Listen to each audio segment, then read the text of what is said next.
Hi everyone, my name is Steven Flores, and today we will be talking about banking basics for entrepreneurs unlocking financial success. So, today we'll be covering your banking products, and whether you have been in business for a while or you're just starting, it is important for you to understand the basics of banking for your business.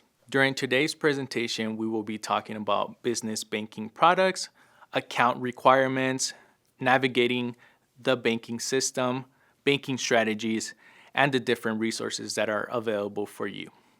You might not realize this, but banks and credit unions offer business products that can really make your life easier. These products are designed to help you save time, cut costs, and even boost your revenue.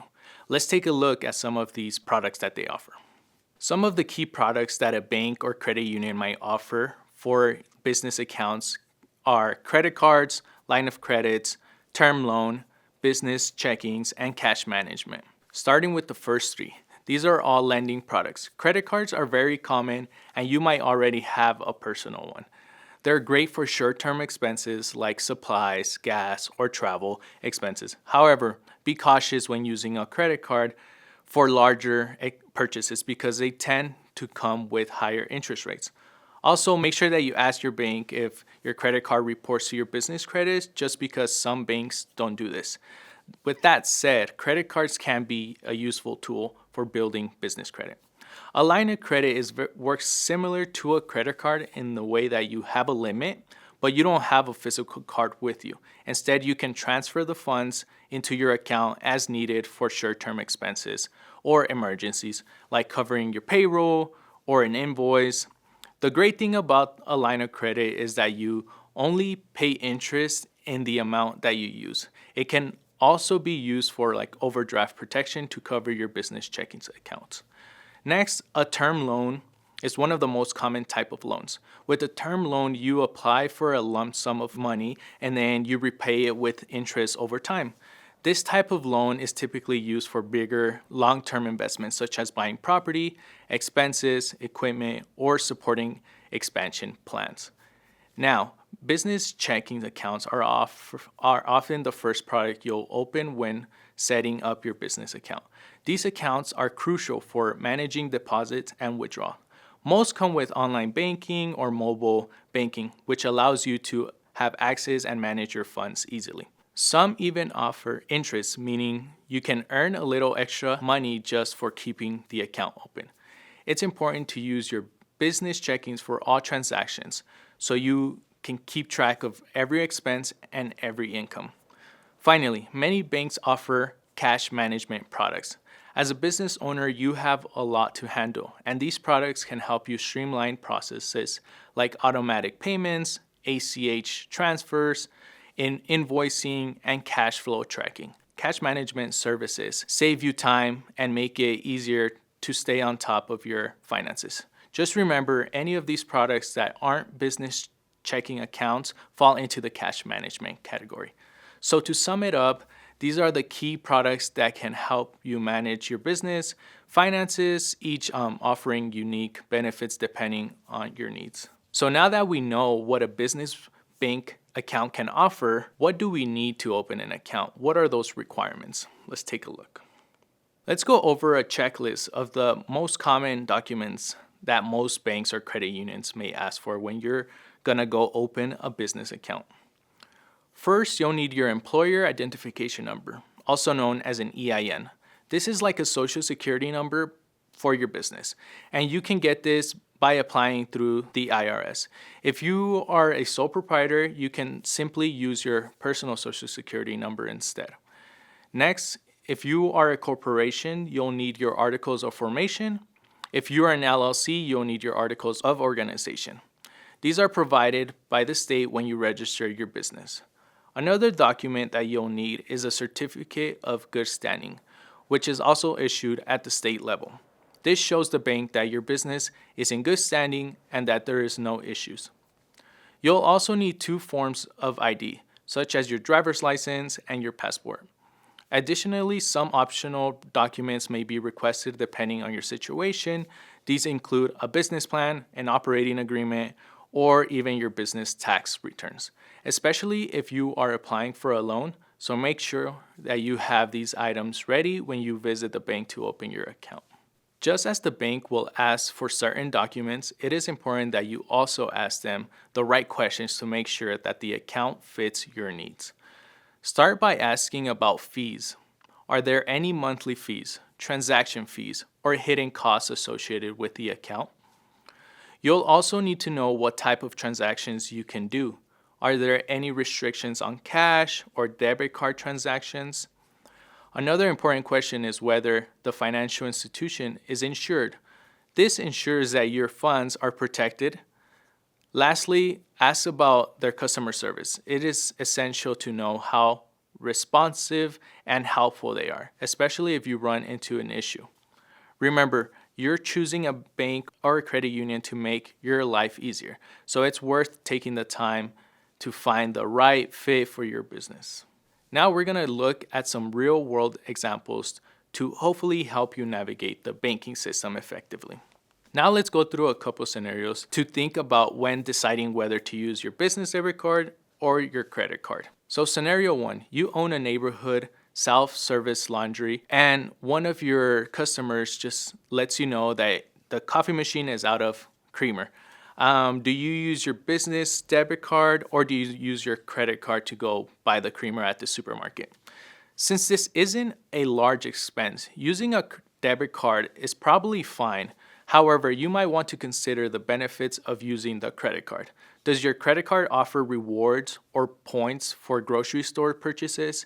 Many credit cards offer extra points for spending at places such as a supermarket.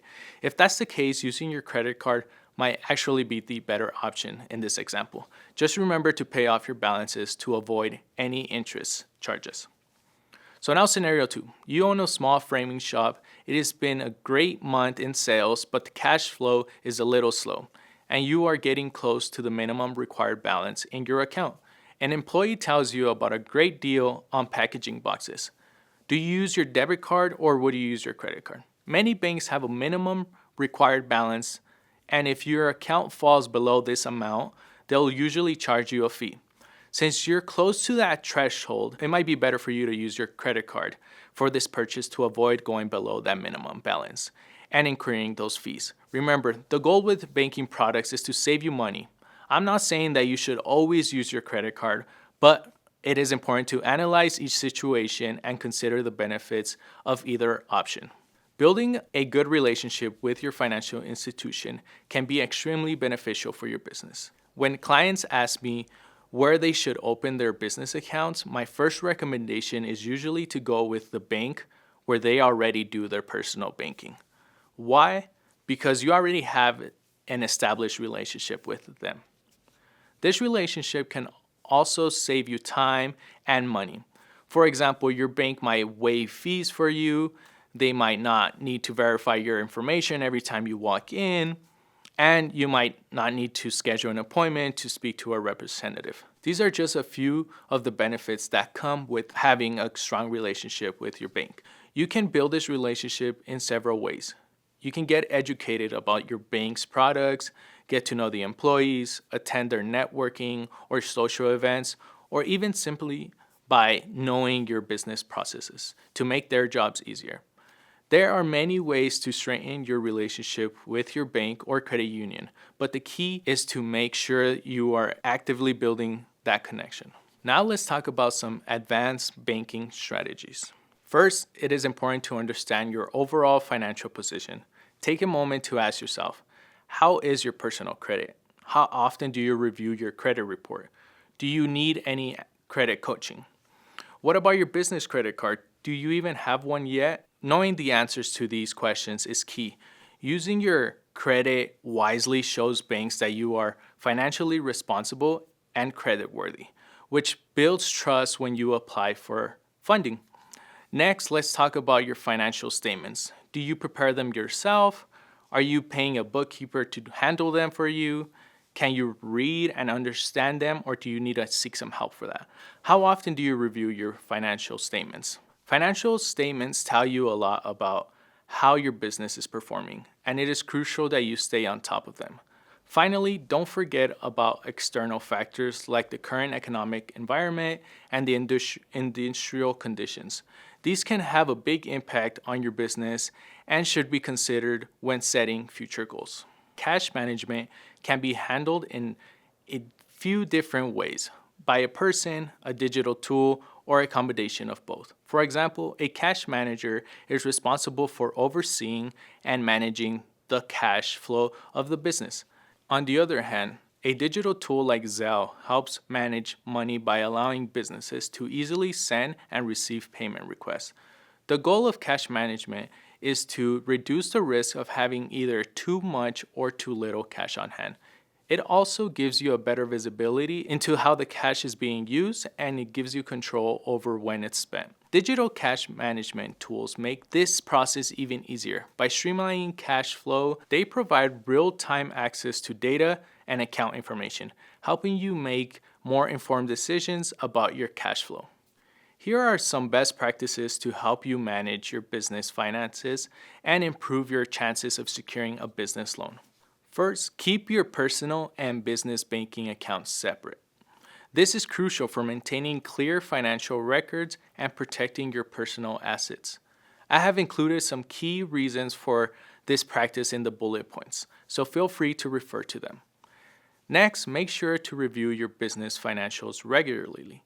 Ideally, you want to do this monthly. This helps you stay on top of your cash flow and make informed decisions. It is important to create a business plan and to keep it updated.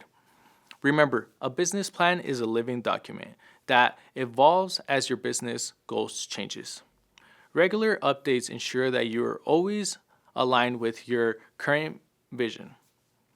Lastly, don't hesitate to seek professional help when needed. There are plenty of resources available, so make sure that you're taking full advantage of them. The 3 takeaways from today's presentation are to position yourself for personal and business financial stability and growth. A big part of this is having those right banking products, also by seeking educational tools and resources. The more you know, the better you'll be. Third takeaway is to build a network of trusted expert mentors and advisors. Remember, no one can do this alone. Thank you all for your time and attention today. I hope you found this presentation helpful and that it provided some valuable insights. Here are some additional resources for you and for your business. Now, take care and best of luck with your business.